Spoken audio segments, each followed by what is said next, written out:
As you all know, there is some things I want to clear up.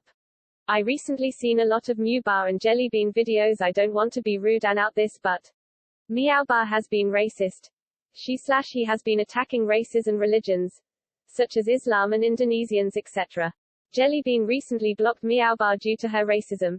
Then Meowbahh keeps say some stuff about Jellymid.